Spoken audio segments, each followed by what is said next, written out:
Está iniciada, então, a nossa gravação, né? Semana passada terminou, teve algumas discussões sobre intercalação de memória, né? Fiquei de trazer para vocês uma placa-mãe que tem intercalação para mostrar como veria, tá? E como vocês podem saber exatamente qual é o slot que vai encaixar, né? Eu havia comentado com vocês que a melhor maneira é consultar o manual da placa-mãe, né? Então, esse aqui eu peguei na internet um modelo de placa-mãe, tá? Essa aqui é uma placa-mãe da ASUS, tá? No caso, a Prime, putz, cadê? Tá aqui, a Prime B450M-A, o modelo da placa, né? Essa placa-mãe aqui é uma placa-mãe, aqui está o socket para o processador, tá? Aqui é o barramento de memória, né? O socket onde vão entrar as memórias. Vou melhorar aqui, né? Então, aqui é o socket onde vão entrar os pentes de memória, né? Para a gente colocar a memória na máquina. Então, tem alguns outros sockets, né? Aqui portas SATA, tá? Algumas outras portas, barramento de expansão. Então, normalmente a gente bota uma placa de vídeo, outras placas, por exemplo, um adaptador de rede sem fio, se quiser, né? E especificamente aqui, né, nessa parte aqui ao lado do processador, né, é que nós temos os pentes. Se vocês repararem aqui, eles têm cores diferentes, né? Alguns modelos de placa-mãe é amarelo e azul, tá? Outros têm tons de verde. Esse aqui, no caso, repara, ó, 2 sockets em preto, 2 sockets em cinza, tá? É bastante tênue a diferença, né? Mas existem cores diferentes. No caso, essa placa-mãe aqui é um exemplo de placa-mãe que faz intercalamento de memória, tá? E isso aqui representa uma questão de desempenho importante se a gente souber como colocar as memórias adequadamente, né? Então, aqui eu fiz o download também no manual da placa-mãe, né? Então, está aqui o manual dessa placa-mãe, da Prime B450M-A, né? Se você olhar o manual, pegar o índice, vai ter tudo bonitinho dela, tá? Mas vou direto para algumas páginas aqui, tá? Por exemplo, na página 6 desse manual, tá? Ela já está nas características da placa-mãe, tá? Ela tem arquitetura de dual channel, tá? É importante essa questão, tá? Para a questão de desempenho, né? Se você olha um outro ponto aqui, né? A gente tem aqui o desenho da placa-mãe, não explicando toda a parte da placa-mãe, o que contém. Então, nesse desenho aqui, deixa eu aumentar aqui o zoom, né? Você vê lá o desenho que a gente já viu na imagem da placa-mãe. Foi demais, né? Então, aqui nós vimos que na placa-mãe, nós temos aqui o socket do processador e o local onde vai colocar os pentes de memória, né? Então, aqui está um socket AM4, que é o socket usado pelo AMD Ryzen, tá? E aqui a gente repara, ó, DDR4 DIMM A1, DDR4 DIMM A2, DDR4 DIMM B1, DDR4 DIMM B2, tá? Então, esse aqui é o canal A da placa, o canal B da placa, tá? Se você coloca 2 pentes de memória nos 2 canais A, você está colocando eles sequencialmente na memória. Se você coloca um pente no canal A e um pente no canal B, você está intercalando ele na memória. E a gente já viu que a intercalação vai trazer um melhor desempenho, tá? Então, a gente vê que para essa placa especificamente aqui, ó, tá preto, cinza, né? Então, ó, A1, A2, B1, B2. Então, as cores não estão indicando mesmo canal, tá? Até porque esse cinza é o canal A, esse cinza é o canal B. Esse preto é o canal A, esse preto é o canal B. Então, no caso dessa placa, o correto é encaixar os pentes de memória, tá, em slots de cor igual, tá? Então, se a gente já tira essa informação por aqui, tá? A gente repara, ó, canal A, canal B, tá? Agora, o fabricante ele não deixa também para a gente poder concluir isso, tá? Se você olhar mais para frente na placa, na parte que fala de como fazer a instalação dos periféricos na placa e componentes, né? No caso, página 17 está aqui que eu notei, tá? Ele dá essa informação aqui mais mastigada. Então, nessa aqui, já mostra, ó, um overview, né, do sistema de memória, para a gente ver o funcionamento. E ele bota aqui, ó, configurações de memória recomendada. Se você tem um pente de memória, recomenda botar no DIMM A2. Aí tanto faz botar no A1, no A2, tá? Mas o importante é aqui, ó. Se você tiver 2 pentes de memória, colocar no DIN A2 e no DIN B2, tá? Em soquete de mesma cor, que aí você vai estar fazendo o uso da intercalação. O que acontece se eu botar, né, os 2 pentes nesse aqui, nos 2 da esquerda? O sistema ele vai funcionar normalmente, mas eu não vou tirar proveito do sistema de intercalação, tá? Então, essa placa ela vai funcionar como se ela não tivesse essa possibilidade. Agora, se eu sigo a recomendação, que é colocar um no A2 e um no B2, vou estar colocando um aqui e um aqui. Eu vou estar intercalando as memórias. Então, nesse caso, vou aproveitar uma vazão bem maior no meu sistema. Tá? E, obviamente, se eu tiver 4 pentes, colocar aqui. Tá? E outras considerações, né? Os pentes é recomendado que tenham todos a mesma taxa de transferência, que sejam pentes parecidos. Tá? Tá, o Diogo está falando ali, né? Vem escrito na placa-mãe as informações dos canais de memória, normalmente do lado de loja, tá? Normalmente vem escrito, tá? Mas o manual aqui, ele é bem claro, tá? Então é interessante consultar o manual, porque o manual já traz os desenhos e não tem como confundir. No caso dessa placa-mãe, ela está até dizendo aqui, ó, né, que o Diogo falou. Deixa eu pegar aqui o zoom aqui. Tá? Ele está dizendo aqui, ó, DIN A1, DIN A2, DIN B1, DIN B2, tá? Então já fica aqui, né, que é o melhor a gente encaixar no A1 B1 ou no A2 B2. Mas para quem não tem muita firmeza nisso aqui e não quer ter dúvida, né, olhou o manual, tem figurinha, aí com figurinha não erra. Ok, gente? Então isso aí tinha falado semana passada que ia trazer para vocês aí, tá? Então, assim, vai falar, vou desmontar o computador para ver isso. Mas, assim, pessoa que monta computador, ela sabe disso. Tá? Ela sabe disso, ela já monta da maneira adequada, ela já monta certinha. Tá? Assim, não é grande susto olhar, não. Agora, quiser conferir, quiser garantir mesmo, né? Conferir não tem problema nenhum. Tá? Então, primeira coisa que tem que saber é se a sua placa-mãe faz intercalação. Nem todas as placas-mães fazem, as mais baratas não fazem. Né? Outra coisa é saber se ela faz intercalação de memória, né? Se está colocado adequadamente. Se só tiver um pente também não faz diferença nenhuma. Tá? Então, quero tirar o máximo proveito. Se a placa-mãe tiver intercalação, quantidade par de pentes de memória, colocando corretamente. O desempenho aumenta? Aumenta. Aumenta sim. Claro que aumenta o quê, né? Para aquela utilização máxima da máquina, quando ela está no estresse máximo dela. Você está usando essa máquina para uso corriqueiro, a CPU está naquele trabalho normal dela, 10, 20, 40% de uso de CPU, aí realmente não faz diferença. Mas vai jogar um jogo, por exemplo, que está estressando a máquina, colocando ela no limite, aí já faz diferença.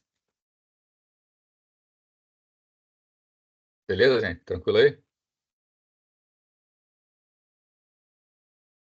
Bom, então, vamos seguir. O assunto de hoje, tá? Conjunto de instruções. Tá? No conjunto de instruções nós vamos falar, então, vamos voltar a falar sobre processadores. A gente já conversou aqui sobre processadores de uma forma bem rápida, basicamente só conversando sobre o histórico, o que era cada um.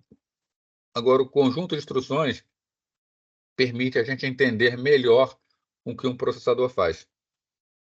Quem precisa realmente conhecer o conjunto de instruções? É aquele cara que vai desenvolver em baixíssimo nível.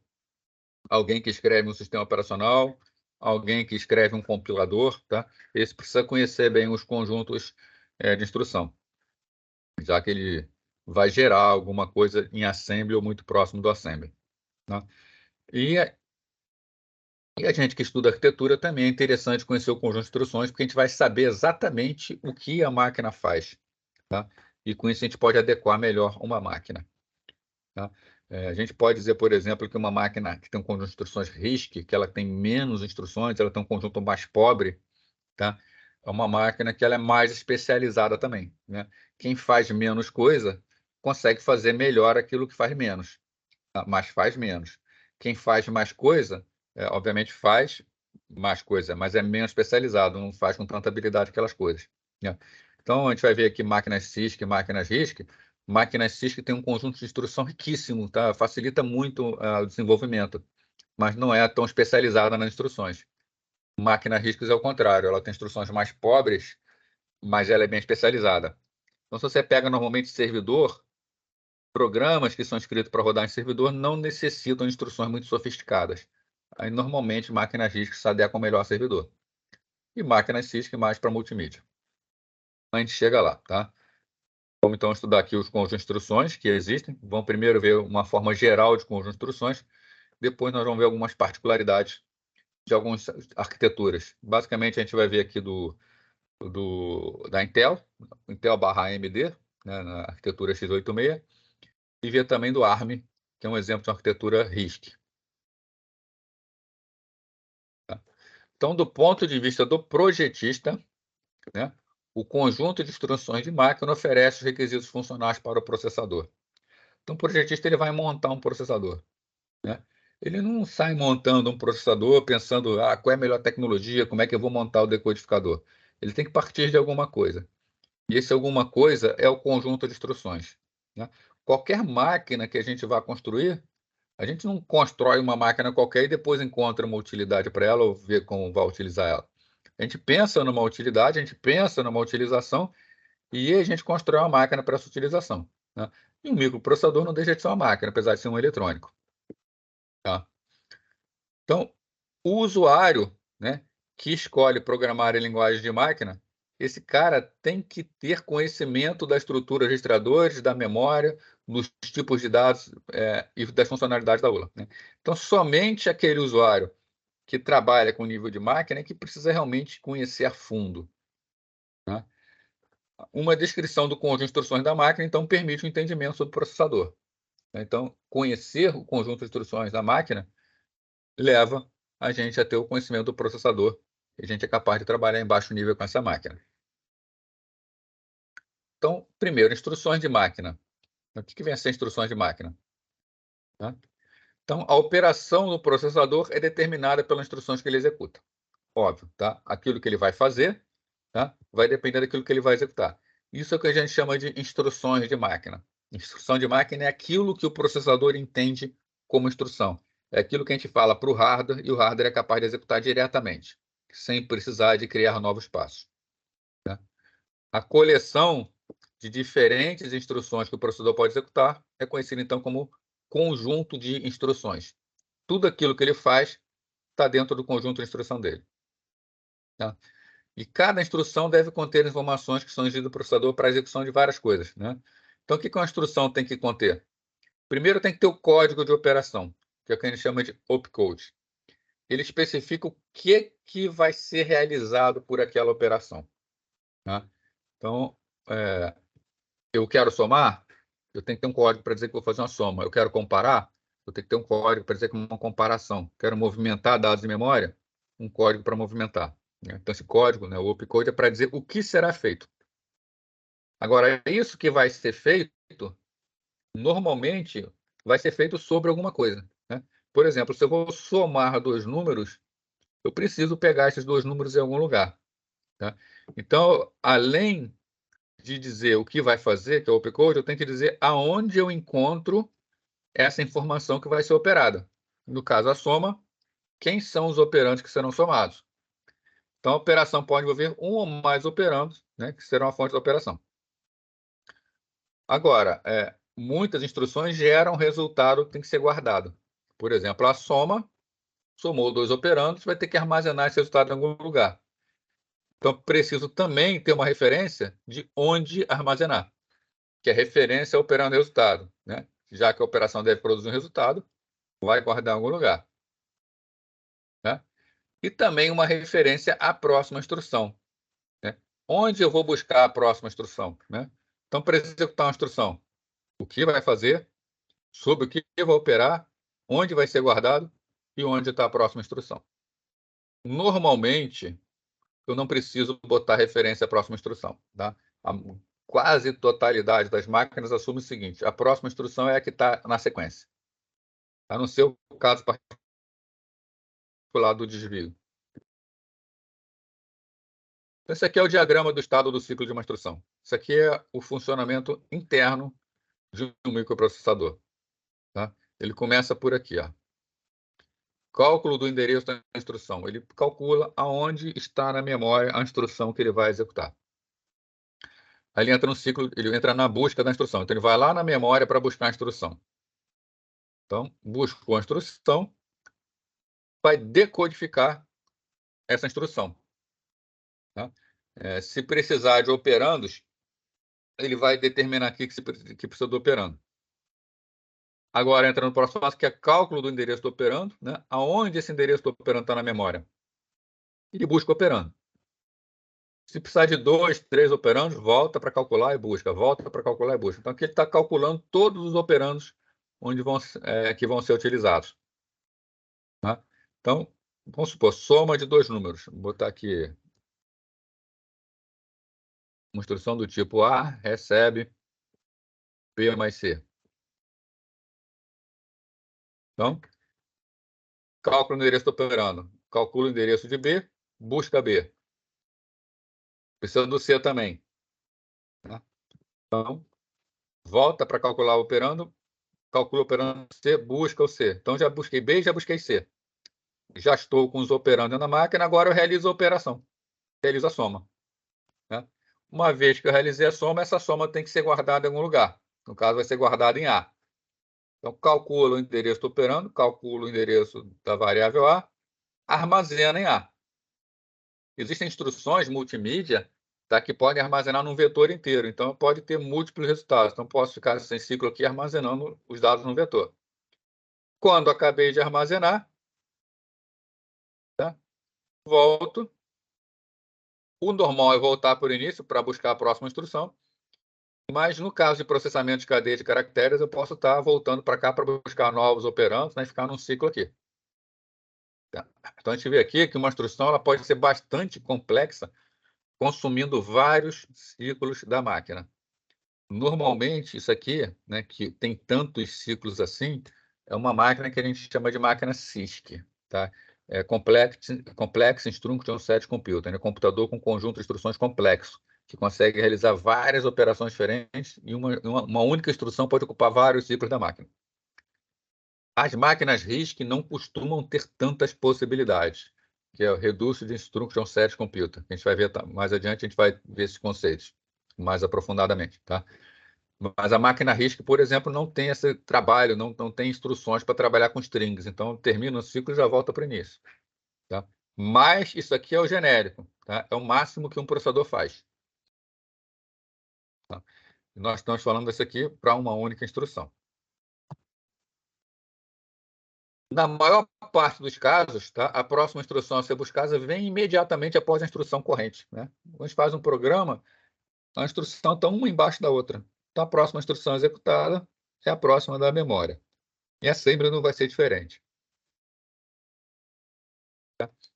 E os operandos fonte e resultado podem estar em uma dessas 4 áreas. Pode estar na memória principal ou virtual. Tá? Se vai ser principal, se vai ser virtual, aqui para a gente, no momento, não interessa muito. O que interessa é que está na memória RAM. Tá? Então, o endereço da memória principal ou virtual deve ser fornecido. No final, vamos obter o endereço físico. Tá? Ou a gente vai ter o endereço da memória principal, ou eu vou ter o virtual que vai ser mapeado na principal. Pode ser endereço de um registrador do processador. Então, o registrador é aquela memória mais rápida, que ela está dentro do processador. Tá? Então, ou eu estou buscando na memória RAM, ou eu estou buscando no processador. E onde fica a cache aqui? Tá? A cache ela é invisível nesse nível. A cache está aqui na memória principal. Quando eu solicito acesso à memória principal, se já estiver na cache, a cache me responde como se fosse a principal. Pode ser o que a gente chama de imediato, tá? O operando imediato é quando o valor já está contido. Tá? Então, aqui no caso, olha, eu vou botar aqui, ó, botar de novo aqui o nosso exemplo. Tá? A recebe, agora B mais 2. Tá? Nesse caso aqui, B pode ser um endereço de memória ou pode até mesmo ser um endereço registrador, uma variável que está na memória ou que está no registrador. mais 2. No caso, estou somando 2. A instrução, em vez de ir buscar na posição de memória alguém que represente o número 2, a própria instrução já pode trazer dentro dela o valor 2. É para somar 2. Tá? É o que a gente chama de imediato. Ou pode estar num dispositivo de entrada e saída. Nesse caso, a instrução precisa de identificar quem é o módulo de entrada e saída, como buscar. Tá? Então, isso aqui são as 4 formas de se buscar operandos. Com relação à representação da instrução, então. Então, cada instrução ela é representada por uma sequência de bits. Né? No final das contas, um processador está sempre trabalhando com bits. Então, a instrução ela é dividida em campos, né? Que corresponde aos elementos que são constituintes dessa instrução. No nosso exemplo aqui, nós temos uma instrução de 16 bits, tá? 16 bits, sendo que eu tenho 4 bits para o opcode, 6 bits para o operando, 6 bits para outro operando. Tá? Aqui eu estou vendo um formato único. Né? Se eu olho para esse aqui, eu já trago uma série de informações sobre essa máquina. Tá? Por exemplo, 4 bits para o opcode. Com 4 bits, eu tenho quantas possibilidades de informações diferentes no opcode? Né? Se eu tenho 4 bits, eu tenho a possibilidade de 2 elevado a 4. Né? Opções diferentes. Posso combinar 2 elevado a 4 valores aqui dentro. 2 elevado a 4 igual a 16. Significa que essa máquina aqui, ela tem no máximo 16 instruções. Não tem como representar mais do que 16 instruções nela. E aqui, ó, operando 6 bits. Tá? 6 bits, né? 2 elevado a 6 dá quanto? 64. Significa que essa máquina endereça, no máximo, 64 locais diferentes de memória. Né? Isso é muito pouco. Né? Não estou nem falando 64 KB, não, estou falando 64 bytes. Tá? Existem outras técnicas, chama de endereçamento indireto, que a gente vai ver aqui, tá? Que aumenta esse espaçamento aqui. Mas a gente vê que essa análise é importante, porque pelo tamanho da instrução e o espaço reservado para cada uma, a gente já pode obter algumas informações sobre a máquina. Isso aqui é um formato rígido, tá? Onde todas as instruções têm 4 bits para o opcode e 6 bits para cada operando.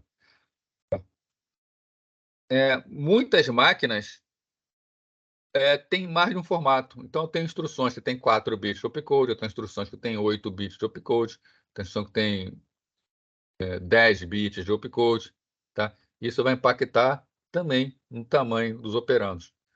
Então, o decodificador delas precisa analisar o que tem aqui na frente para determinar o tamanho do opcode. Tá? Então, durante a execução da instrução, a instrução é lida de um registrador de instrução, né?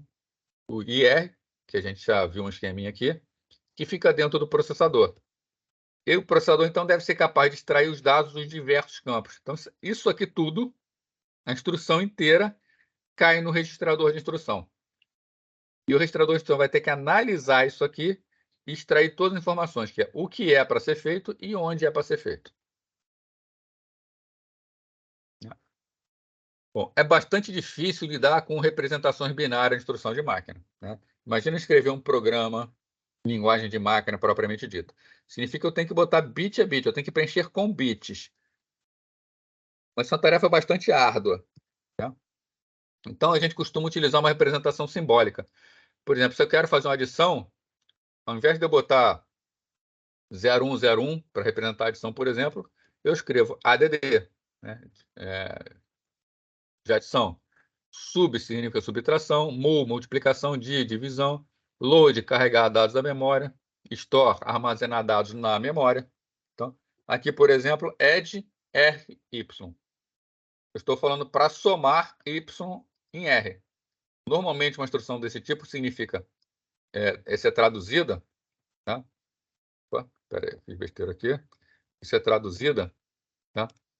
Isso aqui se representaria normalmente R igual R mais Y. Tá? Então, soma os dois e armazeno em quem está à esquerda. Tá? Isso aqui é que eu escrevo no meu programa em Assembly. Aí eu passo para um programa chamado Assembler, que ele vai traduzir isso aqui numa sequência de bits, para ficar mais fácil. Eu poderia escrever direto os bits? Poderia, mas a chance de errar é muito alta.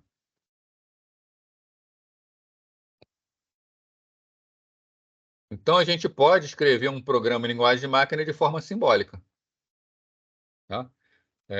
Por exemplo, um programador pode começar com uma lista de definições. Ele pode botar só x igual a 513, y igual a 514 e utilizar mnemônicos para os comandos.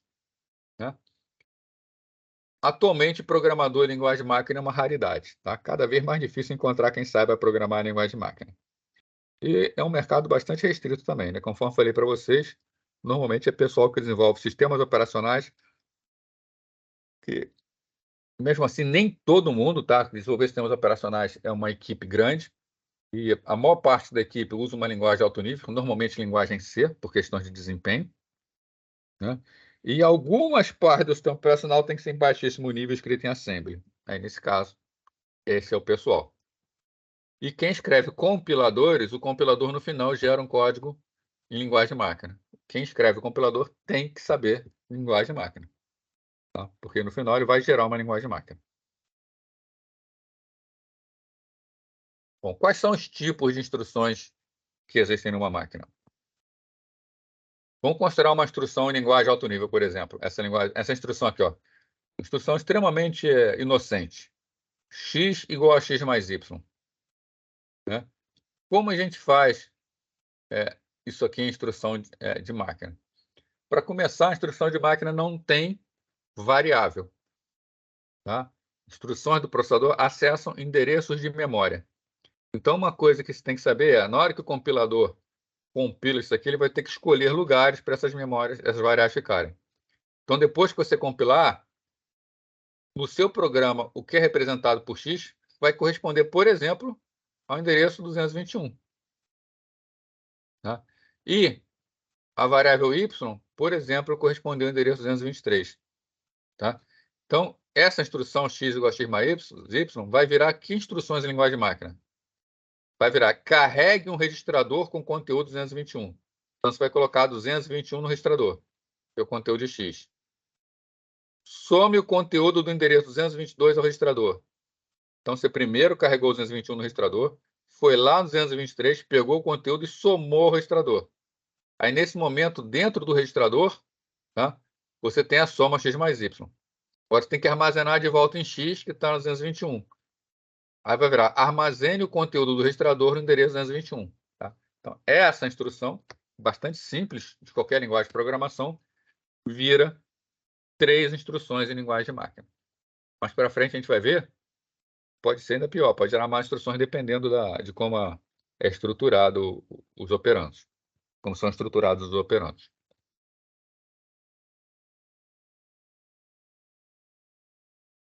Então, é comum, né, como a gente viu aqui, que uma única instrução em linguagem de alto nível gere várias instruções em linguagem de máquina.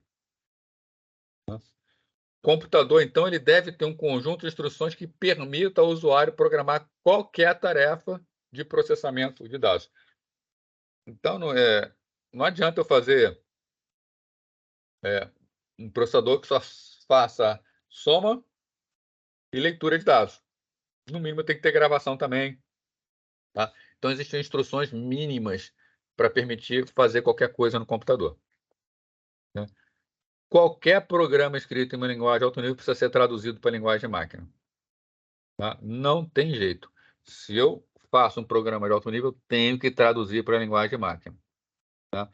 Então, ou eu vou usar um compilador, que me pega um programa em alto nível e me mapeia diretamente em código binário, ou eu vou usar um interpretador. Aí esse interpretador ele vai ler linguagem de alto nível e ele vai interpretar essa linguagem. Ele pode até não converter diretamente para binário, mas ele é um programa que está executando em binário, então ele já foi compilado anteriormente. Tá? O que está executando de verdade é o interpretador, então ele está em binário. Né? Então, o conjunto de instruções de máquina precisa ser suficiente, tá, para expressar qualquer uma das instruções de linguagem de alto nível. Então, tem que estar dentro do projeto essa capacidade. A gente pode categorizar os tipos de instruções da seguinte forma, né? Quais são os tipos de instruções que nós temos? Nós temos instruções de processamento de dados, são aquelas que vão atuar sobre dados, né? Essas instruções são instruções aritméticas e lógicas, né? Eu vou realizar soma, subtração, multiplicação, divisão e eu vou, tá, realizar comparações.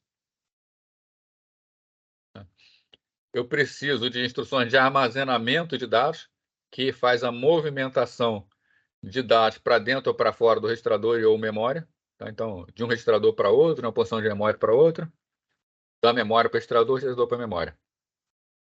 E o que a gente chama de movimentação de dados, que é muito parecido com armazenamento de dados, só que o que a gente chama de armazenamento de dados está envolvendo memória.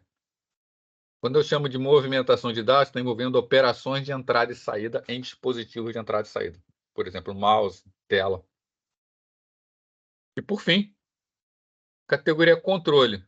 São aquelas instruções de teste e desvio. Eu faço um comando if, né?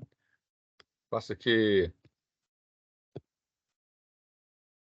if alguma coisa que eu executo se for verdadeiro. Se não, o que eu executo se for falso. Tá? Na linguagem máquina, eu vou fazer um teste aqui, que é esse teste está dentro do if, e se o teste for positivo, o que acontece? Se for positivo, eu não faço nada. Aqui já vai estar, aqui vai estar o código para executar se for verdadeiro. Aliás, aqui eu faço, desculpa, faço um teste e eu vejo aqui se é positivo ou não, né? Se é verdadeiro ou falso. Se for falso, eu salto para frente, para não executar esse comando aqui, que é o comando verdadeiro. Se for verdadeiro, eu passo, executo o comando que é verdadeiro. Depois que executo o comando que é verdadeiro, eu faço o salto que eu chamo de salto incondicional, que é o salto para frente, para pular justamente o comando, que é o comando que vai ser executado caso seja falso. Então, tem dois saltos aqui. Aqui eu chamo de salto condicional, que eu salto ou não, dependendo do que tiver do resultado. E aqui eu tenho um salto incondicional, que é o salto sempre. Porque se eu executei a parte verdadeira, eu não vou executar a parte falsa. Tá? Então, essas instruções de teste e desvio são essas instruções para uma operação if. Né? Dependendo da condição, faço o teste, eu desvio. E aqui é um desvio que não depende de teste. Então, se eu crio instruções que me respondem por todas essas categorias, eu consigo fazer qualquer coisa nessa máquina. Né? Agora, a quantidade de instruções, a riqueza de instruções para fazer isso tudo, aí vai variar muito de projeto para projeto. No caso, estou falando de projeto de processador. Com relação à quantidade de endereços. Então, uma das formas tradicionais de descrever a arquitetura do processador é em termos da quantidade de endereços contidos em cada instrução. Tá? A instrução ela vai me dizer quanto eu posso acessar de memória. Né? Ou seja, qual é a quantidade máxima de endereços que seria necessário em uma instrução. Instruções aritméticas e lógicas vão exigir mais operandos. Tá? Então, se eu estou somando, eu preciso de pelo menos 2 operandos. Se eu estou realizando uma comparação, eu preciso de pelo menos 2 operandos para realizar essa comparação. Tá? Praticamente todas as operações aritméticas e lógicas são unárias ou binárias.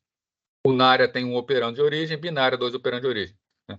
Para dar exemplo, soma é binária, que eu tenho 2 operandos de origem, eu vou somar 2 números. Incremento, aumentar o valor em 1. Eu só tenho um operando de origem, eu vou incrementar uma variável, só preciso de uma variável. Tá? Dessa forma, se eu tenho unárias e binárias, o pior caso é binária, eu vou precisar no máximo de 2 endereços para referenciar. Tá? E se eu vou armazenar o resultado em algum lugar, ainda preciso de um terceiro operando. Após o término da instrução, a próxima instrução precisa ser buscada. Né? Se a arquitetura prevê que eu tenho que dizer qual é a próxima instrução, eu vou precisar ainda de um quarto endereço. Normalmente, não é necessário dizer. Então, normalmente, essa parte não tem numa instrução. Tá? Vamos ver essa expressão aqui. Ó. Y igual a menos B dividido por C mais D vezes E. Se eu tenho as chamadas instruções de 3 endereços, tá? Tem máquina que tem instruções de 3 endereços, eu vou precisar, essa expressão aqui vai ser convertida nessas 4 instruções. Tá? O que que faz? Primeiro eu coloco em y o valor de a menos b. Então, y já tem a menos b. Aí eu vou usar um registrador temporário, que eu vou chamar de t, e vou realizar a multiplicação. Tá? D vezes E. Então, o temporário já tem D vezes E. Depois eu somo C ao temporário. Ao temporário vai ter quem? Temporário igual a temporário mais C. Então, temporário tem isso aqui. O Y já tem isso aqui. Depois eu faço uma divisão de Y por T, armazenando o resultado em Y. Então, isso aqui representa Y igual a Y dividido por T. Então, ao final das 4 operações, eu terei realizado essa operação aqui, aritmética. Eu poderia fazer isso aqui se eu tivesse só 2 endereços? Se eu usasse somente 2 endereços? Também dá para fazer. Tá? Eu só preciso de mais código. Né? Então, repara que aqui eu tenho 3 endereços, 2 origens, um destino. Tá vendo? 3 endereços aqui, ó. Origem, origem, destino. Quando eu tenho 2 endereços, eu só passo para a instrução 2 parâmetros. Né? Então, como eu faria essa operação? Eu poderia fazer assim, ó, move YA. Eu estou movendo o conteúdo de A para Y. Agora eu estou sub-YB, estou subtraindo B de Y. Então, ó, Y menos B. Então, Y, nesse momento, já contém A menos B. Aí eu pego um temporário aqui, armazeno o D no temporário, movo o D para o temporário, mando multiplicar o conteúdo de A pelo temporário e armazenar no próprio temporário. Então, ó, o temporário era D, ficou D vezes E. Mando somar C ao temporário, então já tem no temporário C mais D vezes E. Então eu tenho Y A menos B, e no temporário eu tenho isso aqui. Agora eu mando dividir, né, Y por temporário. Então Y recebe Y dividido o temporário. Consegui executar a mesma operação, mas eu precisei de mais instruções. Assim como eu posso ter instrução de apenas um endereço. Tá? Então, normalmente, quando a gente faz esse tipo de coisa, a gente tem um registrador especial chamado de acumulador, que toda operação que a gente realiza cai no acumulador. Então, para realizar essa mesma operação, o que eu poderia estar fazendo? Ó? Load D, eu carreguei D no acumulador. Multiplica por E. Multipliquei o acumulador por E. Eu já tenho no acumulador D vezes E. Somo C. O acumulador é o acumulador mais C. Então, o acumulador já tem esse resultado aqui. Ó. Eu vou armazenar esse resultado em Y. Então, Y contém isso aqui, ó, C mais D vezes E. Agora, eu carrego novamente A no acumulador. Novamente A não, desculpa. Eu carrego A no acumulador. O acumulador tem A. Subtraio B. Quem vai estar no acumulador? A menos B. Tá? Quando eu mando dividir por Y, o acumulador vai receber acumulador dividido por Y. Se lembrar, quem tem Y? Y é isso aqui, e o acumulador é esse aqui. Então, o resultado do acumulador dividido por Y ficou armazenado no acumulador. No final, o comando store Y. Eu armazeno o que está no acumulador na variável Y. Então, Y recebe o acumulador. Tá? Então, mesmo que eu tenha instrução com apenas um endereço, eu consigo também realizar todas as operações. A diferença é que, quanto menos endereços eu tenho, tá, mais instruções eu preciso para fazer a mesma coisa. Então, a quantidade de endereços por instruções é uma decisão básica de projeto. Isso vai nortear todo o restante. Uma das primeiras decisões que a gente tem que tomar é quantos endereços vão ter instrução. Quanto menos endereço eu tenho por instrução, eu tenho algumas consequências. Primeiro, as instruções são mais primitivas. Elas são mais especializadas, elas fazem menos coisas. Tá? Em compensação, exige um processador menos complexo. O processador é mais simples, então ele também pode ser mais rápido. Eu tenho instruções de menor tamanho.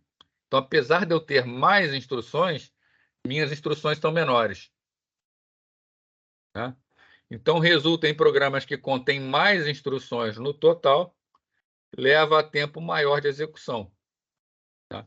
O programa também fica maior e mais complexo, porque como eu tenho menos instrução, eu tenho que pensar mais para programar. Né? Se eu trabalho com instruções de um endereço, tá? O programador geralmente tem à disposição dele apenas um registrador de uso geral, que é chamado de acumulador. Tá? Esse acumulador recebe implicitamente todo o resultado da operação. Se eu tenho instruções com múltiplos endereços, tá? É mais comum eu ter múltiplos registradores de uso geral, para que eu possa trabalhar com mais registradores. Registrador é uma memória extremamente rápida, tá? Então, quanto mais registrador eu tenho no processador, se eu consigo usar bem essa alocação de registradores, eu consigo ter programas muito rápidos. Né? Então, permite que algumas operações sejam realizadas unicamente sobre registradores, elas são mais rápidas e isso acelera a execução. Tá? As máquinas contemporâneas, né, que são as máquinas que nós temos atualmente, tá? Elas empregam uma mistura de instruções de 2 e 3 endereços. Tá? Então, algumas instruções são de 2 endereços, outras instruções são de 3 endereços. Ou seja, o formato da instrução é variável. Também é possível a existência de instrução sem operando. Tá? Nesse caso, a gente usa uma pilha para utilizar, para fazer isso aí. Né?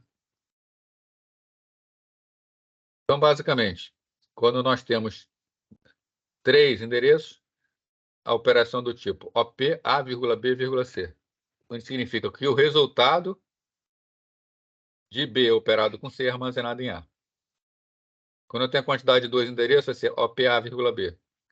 Aí significa que A recebe o resultado de A operado por B.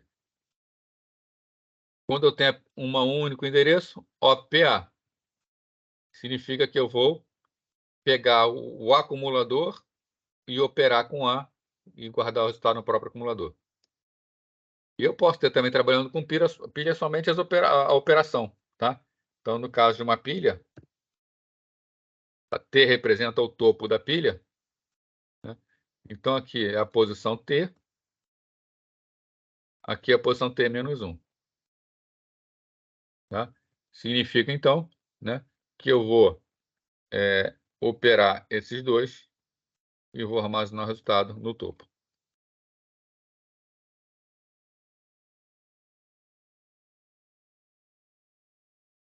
Então, o projeto do conjunto de instruções. Então, qual conjunto de instruções vai ter um processador? Como é que eu defino isso? Tá? Isso vai afetar muitos aspectos do sistema. Tá? Define, tá, quais são as funções que o processador vão realizar. Então, isso aqui vai definir basicamente como será esse hardware desse processador. Então, tem um efeito significativo sobre a implementação do processador. Tá? Existe muita divergência sobre esse assunto. Tá? Tanto que cada fabricante de microprocessador tem seu próprio conjunto de instruções. Né? Se houvesse uma resposta, não, o melhor conjunto de instruções é esse. Esse conjunto aqui resolve tudo e nada é melhor do que ele. Não teríamos diferentes processadores, diferentes processadores até poderíamos ter, mas não teríamos processadores com diferentes conjuntos de instruções. Tá? Então, existe divergência, cada empresa, cada desenvolvedor acredita numa maneira de trabalhar. Tá? E a verdade também é o seguinte, diferentes tipos de aplicações vão ter diferentes necessidades, né? Por isso que existe uma variedade de opções para a gente escolher. Quais são as questões mais importantes? Né? Primeiro, repertório de operações. Quantas e quais operações oferecer? E qual nível de complexidade elas deverão ter? Quanto mais complexa for uma instrução, mais complexo vai ser o processador, né? E mais, obviamente, mais caro, mais trabalho vai ter para a sua construção. Né? Tipos de dados, né? Quais são os tipos de dados sobre os quais as operações serão realizadas? Vou trabalhar com qualquer coisa, vou trabalhar com string, vou trabalhar só com inteiro, vou trabalhar com número de pontos flutuantes. formato das instruções, né? Qual o tamanho das instruções e bits, a quantidade de endereços, o tamanho de cada campo, né? Então, como eu formato uma determinada instrução? Registradores, qual a quantidade de registradores do processador que podem ser referenciada pelas instruções e seu uso, né? Então, quantos registradores vai ter dentro do microprocessador? Né? E o endereçamento, um modo ou os modos, né, pelos quais o endereço do operando é especificado, né? Até então, eu só estou falando aqui, né, que uma instrução ela tem um opcode e tem, por exemplo, 2 campos de endereço, né? Mas o que é que representa esse campo de endereço? É o endereço de memória direto ou um endereço indireto? Eu poderia, por exemplo, poderia colocar aqui dentro um endereço X, e esse endereço X, na verdade, ele indica um registrador, e dentro desse registrador está o endereço da memória, que é o que a gente chama de endereçamento indireto, que é um esquema de endereçamento muito utilizado. Com isso, eu posso, utilizando um campo pequeno, usar esse campo pequeno só para dizer aonde está o endereço, e lá dentro eu boto o endereço grande. Tá? Eu consigo acessar muito mais memória trabalhando dessa forma. A gente vai discutir isso também.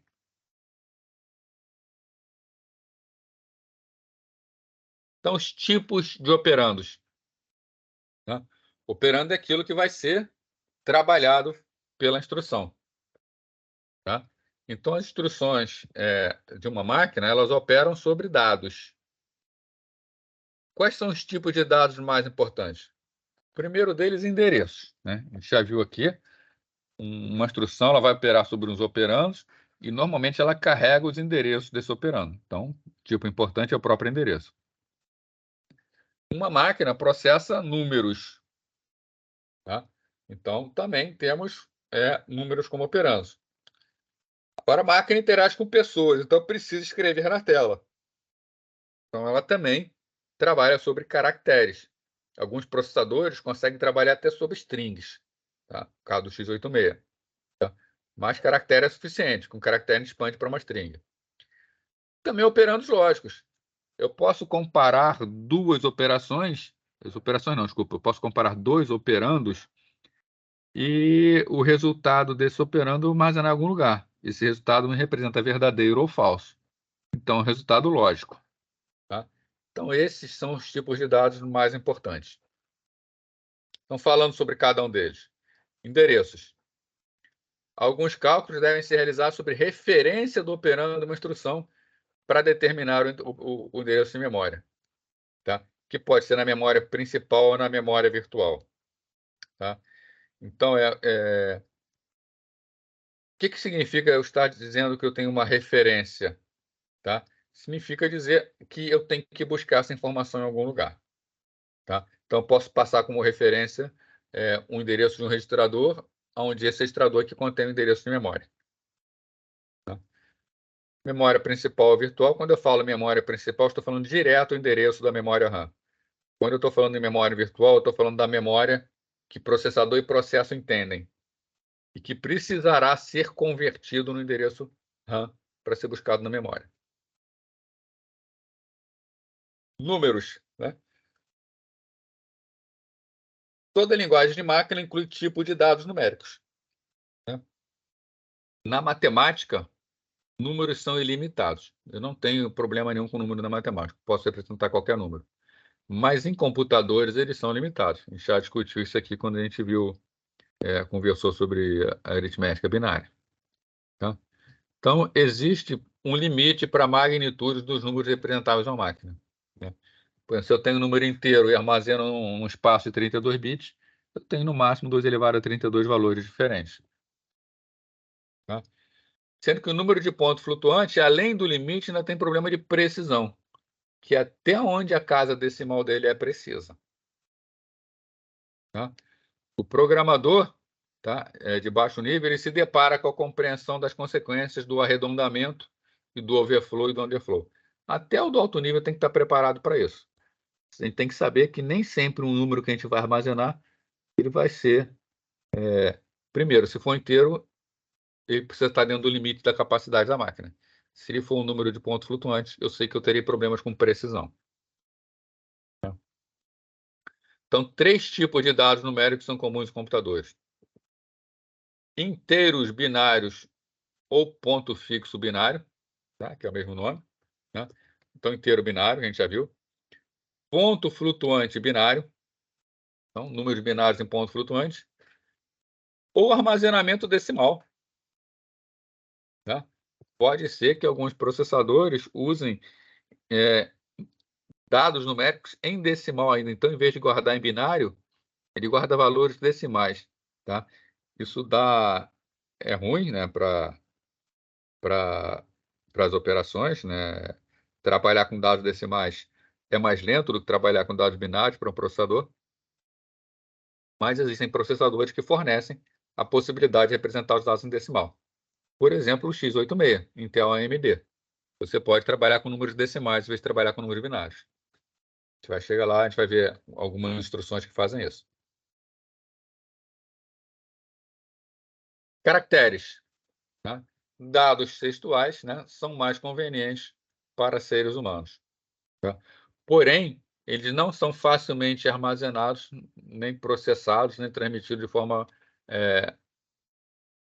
conveniente, né, por computadores, por sistemas de comunicações, né? Então, diversos códigos foram elaborados para representar caracteres como uma sequência de bits. Um dos primeiros a ser criado, né, foi o próprio código Morse. O código Morse, ele representa os caracteres como, né, por ponto ou traço, né? Então, a sequência de caracteres no código Morse, né, um caractere é representado por uma sequência de representado por uma sequência de pontos e traços, né? Então, uma coisa assim, né? Eu não sei código Morse, nem dizer se isso aqui seria um caractere ou não. Ele é montado de maneira que essa sequência de pontos e traços podem ser identificados de forma única.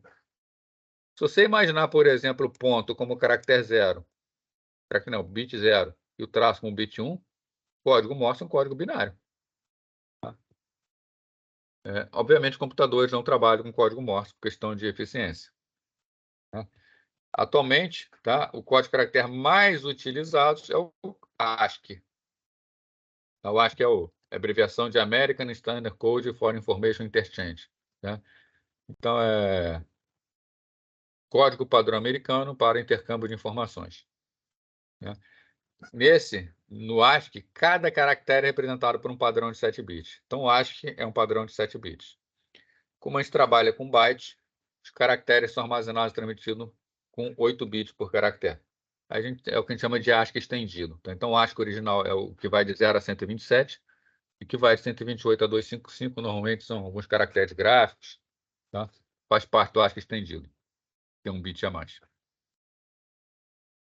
Outro padrão existente, tá, para codificar caracteres é conhecido como EBCDIC, tá? Extended Binary Code Decimal Interchange Code, né? Então, código para intercambiamento decimal de binários estendidos, tá? Coisa assim, né? Isso aqui é o padrão americano, isso foi o padrão criado no leste europeu. Hoje em dia, venceu o ASCII, tá? Praticamente todas as máquinas são ASCII. No passado, existiram várias máquinas EBCDIC, principalmente máquinas de grande porte. Com dados lógicos, tá? Em geral, cada palavra é tratada como uma única unidade de dados. Então, a máquina de 8 bits, uma palavra tem 1 byte, uma máquina de 16 bits, uma palavra tem 2 bytes, por aí vai, né? Então, às vezes, é útil considerar que uma unidade de n bits consista de n itens de dados de 1 bit, cada um contendo valores 0 ou 1. Né? Quando a gente faz isso, nós dizemos que temos dados lógicos, a gente pode operar bit a bit, né? Com dados lógicos na memória, a memória pode ser usada de forma mais eficiente para esse tipo de armazenamento, tá?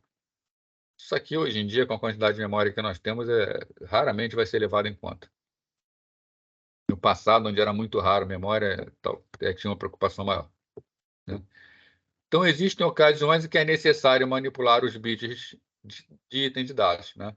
Então, operações de ponto flutuante, por exemplo, precisa deslocar bits para alguma operação, né? Numa operação de ponto flutuante, se eu quero, por exemplo, fazer isso aqui, ó, a gente já viu aqui que o número de ponto flutuante ele é normalizado, né? Então, eu quero, por exemplo, somar 2,23 né, vezes 10 ao quadrado. Quero somar com 7,8 vezes 10 ao cubo. Eu não tenho como somar direto aqui que eles estão posicionados corretamente, né. Eu preciso fazer alguma conversão, de bits aqui. Então, por exemplo, eu vou ter que transformar isso aqui, algum deles, ou passar 7,8 para 10 ao quadrado, ou 2,23 para o de cima para 10 ao cubo, tá. Se eu fosse converter, por exemplo, de cima, eu ficaria com 0,223 vezes 10 ao cubo, aí eu faria a soma com 7,8 vezes 10 ao cubo. Tá? Isso para dar um exemplo decimal. Tá? O computador ele trabalha com binários, pode ser necessário deslocar bits para poder fazer essas operações. Tá? Preciso normalizar. Tá? Os mesmos dados, às vezes, são tratados como lógico, outras vezes como numéricos ou como textos. Tá? Que vai determinar o tipo de dado é a operação. Tá? Então, numa linguagem de alto nível, quando a gente define uma variável, a gente dá um tipo para essa variável, e a linguagem toma conta para que a gente sempre utilize esse tipo da forma adequada. Numa linguagem de máquina, a linguagem de máquina ela opera com dados que estão em memória. Dado na memória é dado em memória, não interessa o que está ali. Tá? Então, quando uma operação ela vai obter vai operar sobre operando, ele passa o endereço de um operando, passa o endereço de outro operando, busca esses operandos e faz a operação. Então, para a linguagem de baixo nível, né, o dado que está em determinada posição, o tipo dele vai ser determinado exclusivamente pela operação que vai ser realizada sobre esse dado. Então, tem que ter muito cuidado com a informação que pega. Tá? Em geral, isso não acontece com linguagem de alto nível, mas é muito comum com linguagem de máquina. Tranquilo até aqui, gente?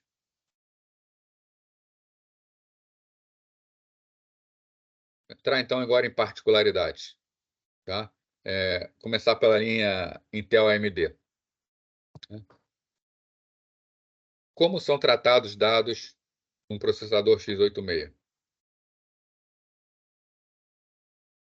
Então, o x86 ele pode dar com dados de 8 bits, chama de byte, 16 bits, ele chama de word, 32 bits é o que ele chama de double word, 64 bits ele chama de quad word, ou 128 bits que ele chama de double quad word. Tá? São os nomes que o processador Intel dá para os tipos de dados dele. Tá? No Intel, tá? Melhor, falando Intel, mas na verdade o x86, né? Todo processador da linha x86. As palavras não precisam ser alinhadas em um endereço de número par, não, não precisam ser alinhadas de endereço uniformemente divisível por 4, tá? Palavras. O que está dizendo aqui? Tá? Essa frase aqui, o que isso aqui está dizendo? Em alguns processadores, a gente tem que ter o que a gente chama de alinhamento.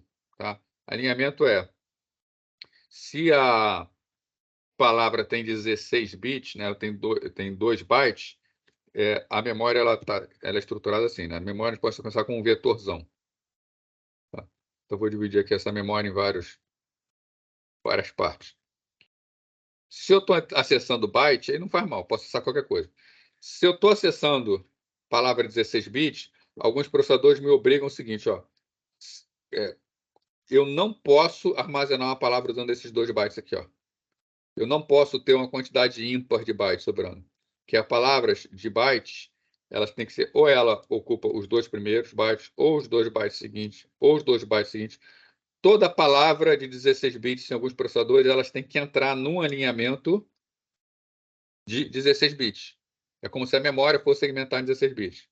Da mesma forma, se a palavra tem 32 bits, alguns processadores obrigam que esteja alinhado em cada 4. Tá? Então, significa que tem que entrar sempre em múltiplo de 4. Ou entra na posição 0, ou entra na posição 4, ou entra na posição 8, e por aí vai. O mesmo vale para 64, o mesmo vale para 128. Então, para alguns processadores, essa é uma questão importantíssima. Tá? Se você não alinhar e você tentar acessar, você vai ter, inclusive, erro de execução.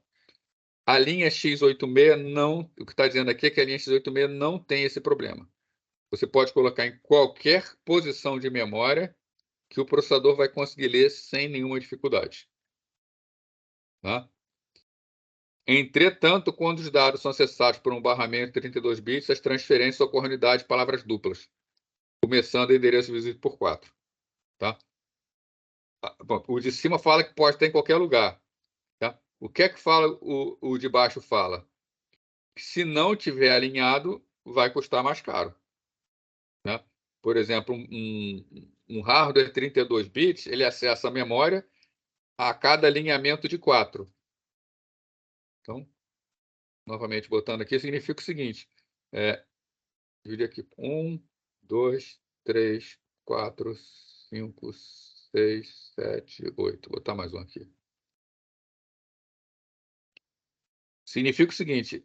O processador ele consegue, se for um processador 32 bits, ele vai buscar 1, 2, 3, 4 bytes. Ele busca os 4 bytes primeiro. Depois ele busca mais 4. Ele busca esses 4. O Intel está falando o seguinte: eu posso botar uma palavra 32 bits aqui, ocupando 4 posições assim, sem alinhamento? Posso. O Intel me permite sem dificuldade. O que o processador vai fazer, se eu fizer isso, ele vai buscar isso aqui na memória, ele vai trazer aqui lixo, e vai trazer esses dois. Depois ele vai fazer outro acesso à memória e vai trazer esses dois mais lixo. Tá? Então, embora eu possa fazer isso sem preocupação, é um sem preocupação entre aspas. Porque se estiver alinhado, ele busca numa chamada de memória. Se estiver desalinhado, ele pode precisar de mais chamadas, no caso, 2. Tá ok isso aí, gente? Então, quando a gente trabalha lá em baixo nível, né, isso aí, na verdade, vai ser problema de quem está trabalhando em baixo nível para quem está desenvolvendo um compilador. Embora não seja obrigatório, é interessante manter o alinhamento. Outra coisa, mais para frente eu vou formalizar isso com vocês, mas o x86 usa o estilo que é chamado Little Endian. Ele coloca o byte menos significativo no endereço mais baixo. Tá? Então, se eu estou vendo a memória aqui, ó, tem endereço A de memória, tem endereço A mais 1, endereço A mais 2, endereço A mais 3. Tá? Se eu for armazenar na memória isso aqui, ó, essa sequência 0A, 0B, 0C, 0D, como é que ele armazena? Ele armazena de trás para frente a cada byte. Ele armazena primeiro o último byte, depois o byte anterior, depois o anterior, depois o anterior. Tá? Então, isso aqui significa que, vamos supor que A seja a posição 8 de memória. Tá? Significa que para armazenar isso aqui, tá?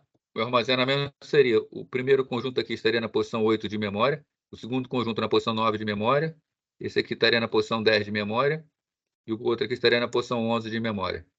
Então, ele entra na memória de trás para frente, ele inverte. Tá? Questão de projeto Intel. Tá? Questão de projeto x86. Tá? Como a Intel que desenvolve o padrão x86, a Intel escolheu isso. Tá? Poderia ser armazenamento normal? Poderia. Tá? Qual é o impacto disso? Na prática, nenhum. Tá? Só uma forma de armazenar. Mas se você for olhar, analisar um conteúdo de memória, você tem que estar sabendo que é dessa maneira para você poder interpretar corretamente. Então, os tipos de dados do x86. Né? X86 trabalha com todos esses dados aqui. O que ele chama de geral, que é byte, palavra dupla, 4 palavras duplas, tá? Com conteúdo arbitrário. Quando ele chama, você trabalha com tipo geral, não se interessa com o que está lá dentro. Né? O Intel trabalha com inteiros também. Valor binário com sinal contido em 1 byte, palavra dupla, usando representação de complemento de 2. Né? Vocês lembram o complemento de 2 que a gente estudou em aritmética binária? É como a linha x86 trabalha. Ordinais, inteiros sem sinal contido em byte, palavra dupla. Então, inteiro tem sinal. Pode ser positivo, pode ser negativo. Ordinal não tem sinal. Como não tem sinal, não tem complemento de 2, porque o complemento de 2 é para obter o negativo de um número. Números em BCD, Binary Code Decimal não empacotado. Tá? Esse Binary Code Decimal é o formato com que os antigos mainframe IBM trabalhavam. Eles trabalham com números decimais. Tá? Então, a representação de um dígito decimal no intervalo de 0 a 9, tá? Em cada byte. Então, significa que um byte só pode ter os valores 0 a 9. Tá? Ou o BCD empacotado, que cada byte pode ter os valores 0 a 99. Tá? Chamado ponteiro NIR, tá? Que é um endereço efetivo de 16, 32 ou 64 bits, que representa o deslocamento dentro de um segmento. Tá? Memória segmentada, aí, vocês devem ter estudado em sistemas operacionais, é quando a gente cria blocos de endereçamento de memória. Tá? O Intel ele trabalha com segmentação, o x86, melhor dizendo, trabalha com segmentação. Tá? Então, quando a gente tem um ponteiro NIR, nós estamos falando o seguinte, endereço físico de memória. Eu vou na memória RAM, a partir de um determinado endereço, e conto uma quantidade de endereços para encontrar a posição. Quando eu tenho endereço que eu chamo de um ponteiro, chamo de ponteiro FAR, é parecido com o ponteiro NIR. A diferença é que a base não é a memória RAM, é a memória virtual. Tá? Memória trabalhada em conjunto pelo processador e sistema operacional. Os dois são ponteiros que acessam a memória. Mas quando a instrução NIR é direto memória RAM. Quando a instrução FAR, eu estou falando de memória virtual. Trabalha também com campos de bits. Tá? Ele pode trabalhar com sequências de até 32 bits. Tá? Ele pode trabalhar com string de bits, ou seja, o processador ele é capaz, tá? O processador x86 ele é capaz de trabalhar com uma sequência de bits, tá? Quando chama de string de bits, de até 2 elevado a 23 menos 1 bit. Tá? 2 elevado a 23, tá? 2 elevado a 20 é mega, isso aqui dá 8 mega. Tá? Então, ele até 8 megabits, ele consegue trabalhar com instruções desse tipo, individualmente trabalhando esses bits. Tá? String de bytes, mesma coisa, uma sequência de bytes, contendo de 0 a 2 elevado a 23 menos 1. Então, também, né, 0 a 2 elevado a 3 menos 1 byte, 8 megabytes de informação. Então, uma única instrução ela pode operar sobre até 8 megabytes de dados. Então, a gente vê que são instruções bastante ricas. Né? Instruções de ponto flutuante, ele aceita as 3 representações de ponto flutuante em conformidade com o padrão I3E754, que é um padrão para o número de pontos flutuantes, processadores respeitam esse padrão, tá? É a forma de armazenamento. E chama SIMD empacotada, né? Tipos de dados 64 e 128 bits agrupadas para multimídia, incluem MMX e SSE. MMX e SSE são instruções que foram introduzidas nos processadores x86 para operar sobre dados multimídia, e normalmente você manda realizar uma operação sobre um vetor, e ele realiza essa operação sobre todos os elementos do vetor. Tá? Isso é bastante importante para algumas operações científicas, algumas operações de jogos. Tá? Então, a gente vê que o x86 ele tem uma quantidade bastante rica de dados. Tá? Coisas que a gente nem tem acesso, por exemplo, campos de bits tão grandes, tão extensos, a gente nem tem acesso a isso em linguagens de alto nível. Tá? Mas o Intel oferece. Tipos de dados do ARM. Tá? O ARM foi o processador que a gente viu. Tá? Foi criado originalmente pela Core, né? Hoje significa Advanced RISC Machine. Né? Então, é um processador do tipo RISC. Tá? Então, processadores ARM admitem tipos de dados de 8 bits, 16 bits e 32 bits. Ele chama de byte, half word ou word, o 32 bits. Né? Em geral, acesso de meia palavra deve ser alinhado a meia palavra e acesso à palavra são alinhados à palavra. Tá? Por aqui a gente percebe bastante bem a diferença entre processadores RISC e processadores CISC. O processador CISC ele dá bastante liberdade ao programador. Né? A gente viu lá que os dados não precisam estar alinhados. No ARM, os dados precisam estar alinhados. Tá? Se não houver o alinhamento dos dados, algumas coisas podem acontecer. Tá? Alinhamento de dados é aquilo que eu havia comentado, né, que significa se, por exemplo, palavra de 32 bits, elas têm que estar alinhadas a cada 32. Né? Vou botar aqui palavra de 16 bits. Né? uma palavra de 16 bits, ela tem que estar sempre em posições que são múltiplas de 16. Unidade múltipla 16 bits, né? Múltiplo de 2 bytes. Né? Então, se houver uma tentativa de acesso desalinhado, né, de acessar um byte que não está na posição alinhada, né, o João está comentando ali uma sigla dentro da outra. Né?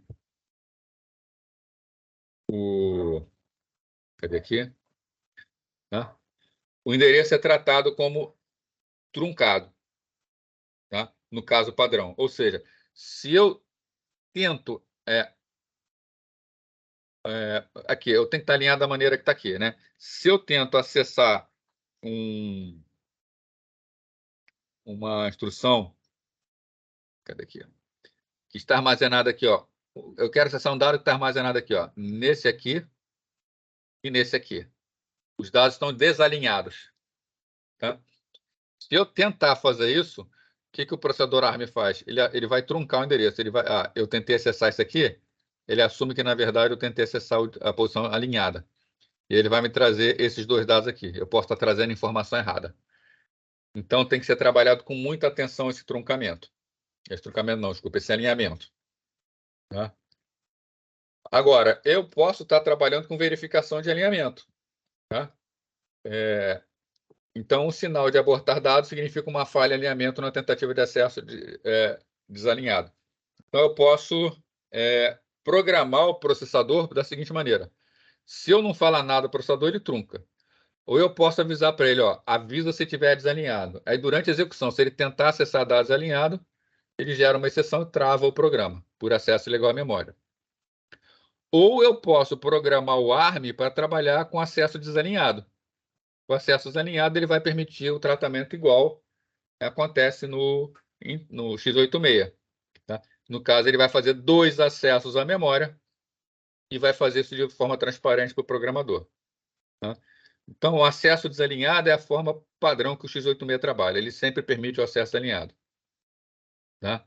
Sendo que o ARM pode ainda, isso aqui é uma possibilidade que tem que ser programada, mas o padrão ele não aceita isso.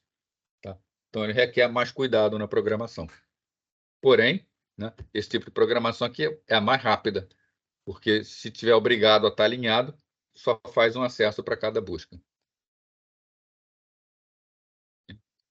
Os 3 tipos de dados, para 3 tipos de dados, uma interpretação de sinal admitida, em que o valor representa um inteiro sem sinal e não negativo. Tá? Tá mal escrito isso aqui, tá? Mas, na verdade, aqui está para dizer o seguinte, o ARM também aceita os tipos de dados primitivos do Intel. Né? Aceita lógico, aceita caractere, aceita inteiro. Né? Então, representa o inteiro sem sinal e não negativo, ou também inteiro com sinal e complemento de 2. Tá? Então, da mesma forma, ou o número inteiro não tem sinal, ou se tiver sinal, trabalha com complemento de 2, tocante na aritmética binária. Então, essa parte aqui é igualzinha ao que a gente viu para o x86. Tá? Um detalhe importante, a maioria das implementações do ARM não oferece hardware de ponto flutuante. Tá? Isso aqui não é falha no processador, tá? Não é que ele seja ruim, tá? Não é nada disso. É que é bastante comum nós termos aplicações que elas não precisam de cálculo de número de pontos flutuantes. Tá? O tipo de trabalho que o hardware vai ser desenvolvido, que aquele processador vai entrar, ele só vai trabalhar com números inteiros. Um hardware de ponto flutuante, ele consome muita energia. Tá? Então, você tem a possibilidade de comprar, tá, processadores ARM que não fazem esse tipo de cálculo. Então, ele é um processador menor e ele é um processador que não consome tanta energia. Tá? Então, é mais adequado para algumas aplicações. Se você precisa de ponto flutuante, tá, o ARM admite um coprocessador de ponto flutuante opcional. Você pode comprar ele com um coprocessador. E ele vai ter um hardware atrelado a ele, junto dele, tá, que trabalha com o número de pontos flutuantes. Aí ele vai trabalhar com os padrões definidos no i30754, que é o mesmo do Intel. Tá? O Intel também era assim. Tá? Ali, os processadores Intel 8086, 8088, tá? eles não faziam operações de ponto flutuante.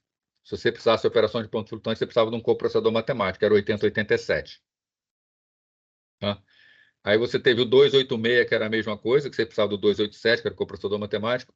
Até o 386, que era o chamado 386SX, ele não tinha coprocessador matemático. Se você precisasse de operação matemática, tinha que botar o coprocessador, que era o 387. Foi criado nessa época o 386DX, que já tinha dentro dele o processamento matemático direto pelo hardware. E a partir do 486 Pentium para frente, a linha x86 já traz embutido obrigatoriamente o processador matemático para ponto flutuante lá dentro. O ARM até hoje separa.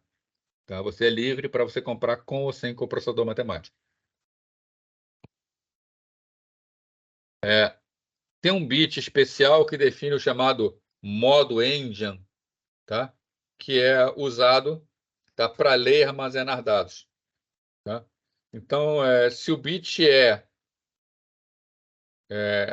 não estiver habilitado, o ARM trabalha com Big Engine. Tá? Senão, ele vai trabalhar com Little Engine. Tá? Isso é basicamente o alinhamento. Tá? Então, se eu tenho aqui byte 3, byte 2, byte 1, byte 0, tá? Ele vai ser alinhado na memória dependendo de como esse bit estiver marcado. Então, quanto o x86 é sempre Little Engine, no ARM você escolhe a maneira. E existem outros processadores que são obrigatoriamente Big Engine. Tá? Então, isso tem de tudo.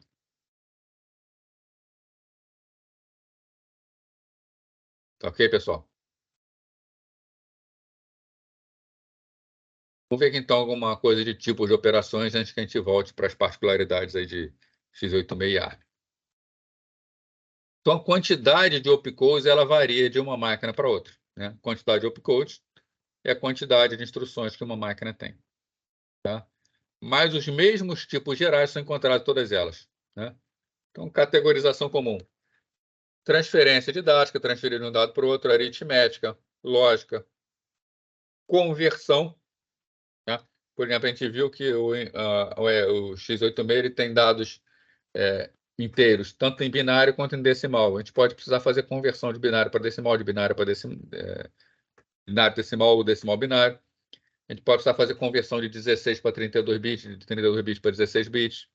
Tá? Então, são instruções de conversão. Operações para trabalhar com entrada e saída. Operações de controle de sistema, que são operações privilegiadas. Isso é importante para a proteção do sistema operacional. Né? Transferência de controle. A transferência de controle é poder fazer saltos, né? E atualizar o contador de programa, mudar o fluxo de execução no programa. Sobre ordenação de bytes. Tá? Aqui que a gente vai falar sobre o tal Big Engine e Little Engine. Tá? Vamos supor que a gente tem esse valor hexadecimal de 32 bits que está aqui. Está representado por 1, 2, 3, 4, 5, 6, 7, 8. Tá? Supõe ainda que cada valor será armazenado em uma palavra de 32 bits na memória, tá? Endereçável a partir do endereço 2216. Tá? Se o número que eu quero armazenar é esse aqui, tá? Para simplificar, vamos até imaginar que ele é um hexadecimal. Tá? Se o número que eu quero armazenar é esse aqui, isso aqui é o primeiro byte, segundo byte, terceiro byte, quarto byte. Tá? O byte mais significativo é o que contém o valor 1, 2, valor 12. E o byte menos significativo é o que contém o valor 7, 8. Tá? Mais significativo porque os valores à esquerda têm maior peso no valor. Né? Como eles serão armazenados na memória? A gente tem duas possibilidades. Tá? Como é sempre armazenado em byte, o 1, 2 é sempre armazenado na sequência. Então, a gente pode armazenar da maneira que a gente está imaginando aqui. 1, 2, depois seguido de 3, 4, seguido de 5, 6, seguido de 7, 8. Uma outra forma de armazenar é de trás para frente. Mas armazenar de trás para frente é a nível de byte, não a nível de dígito. Né? Por exemplo, não seria 8, 7, 6, 5, 4. Né? Seria 7, 8, depois 5, 6, depois 3, 4, depois 1, 2. Tá? Então, esse aqui é armazenando de trás para frente. Isso aqui é o que a gente chama de Big Engine, isso aqui é o que a gente chama de Little Engine.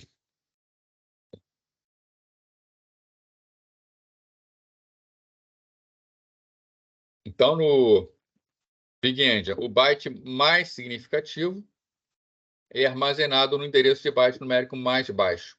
Tá? Então, aqui, ó, no nosso caso lá, eu estou armazenando 1, 2, 3, 4, 5, 6, 7, 8.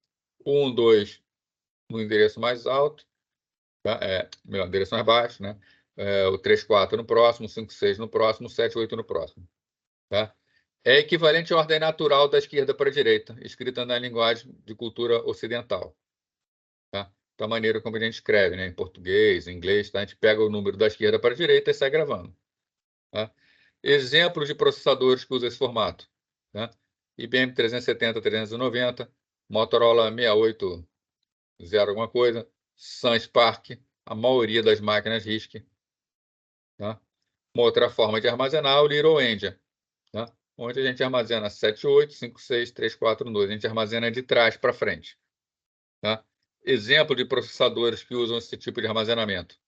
x86, VAX, Alpha. Tá?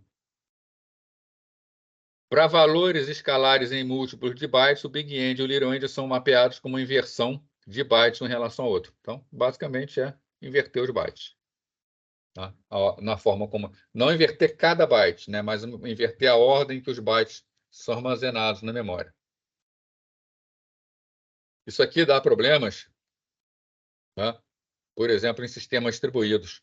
Porque como cada processador armazena de uma maneira diferente, quando nós temos sistemas distribuídos com máquinas heterogêneas, e eles vão compartilhar informações, se eu tenho uma máquina que na memória ele armazena num formato e outra máquina na memória armazena em outro formato,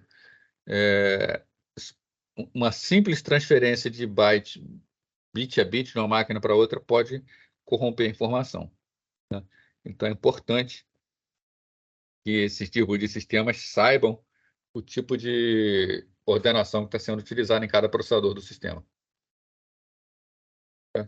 Então, conhecer esse tipo de ordenação é particularmente importante quando há necessidade de transferência entre máquinas com diferentes tipos de ordenação.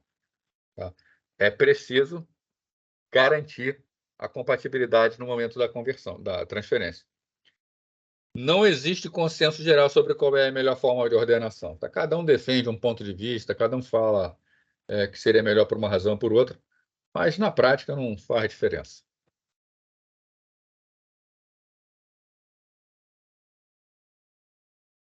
Então, aqui é uma struct, por exemplo, uma variável inteira do tipo A, que ocupa 4 bytes, depois um inteiro de lista aqui só para fazer um alinhamento, depois um double, tá?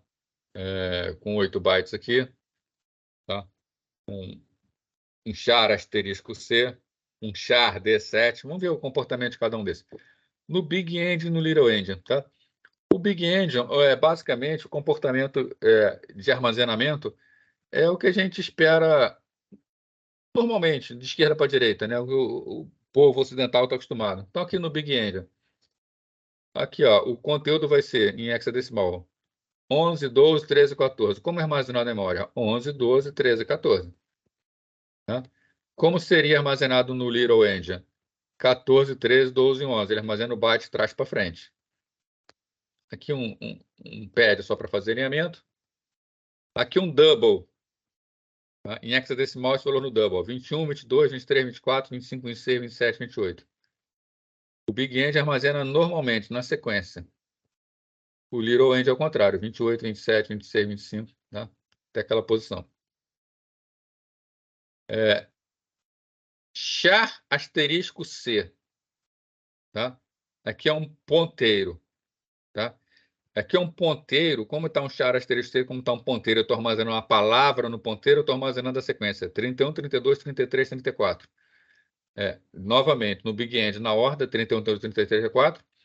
No Little End, 34, 32, 34, 33, 32, 31. Aqui já é um array de bytes. Como é um array, tá? Isso aqui não é... Olha, até então, aqui nós temos uma única variável. A variável C, a variável B, a variável PED e a variável A. Aqui, na verdade, eu não tenho uma variável com 7 posições. Eu tenho 7 variáveis que estão sendo representadas como esse array aqui. como é um array, aí o comportamento já vai ser um pouco diferente. No Big Endian, normal. A, B, C, D, F, G. No Little Endian também é A, B, C, D, E, F, G.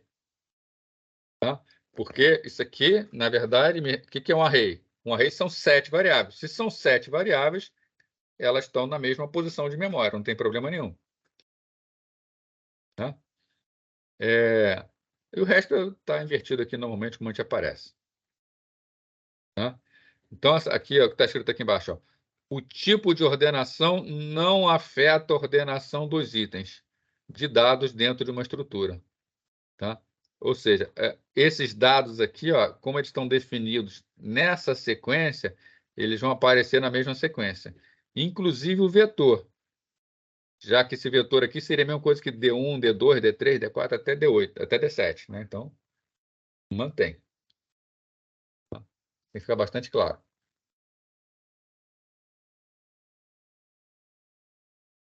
Ok, pessoal?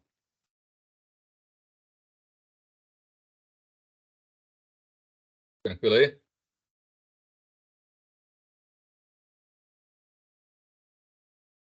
Bom, o próximo assunto nosso é modos de endereçamento. Né? Temos ainda 10 minutos aí, mas eu não vou entrar nesses modos de endereçamento não, porque esse modo de endereçamento é bastante extenso, tá? E é um assunto que vai impactar bastante daqui para frente. Então, a gente vai fazer isso tudo numa aula só, tá? Hoje a gente vai terminando aqui. Tá tranquilinho? Uma pergunta aí? Bom, então não tendo pergunta, tá? Vou encerrar aqui a gravação e qualquer coisa, qualquer dúvida também, vocês podem mandar por e-mail, perguntar lá no Canvas, tá?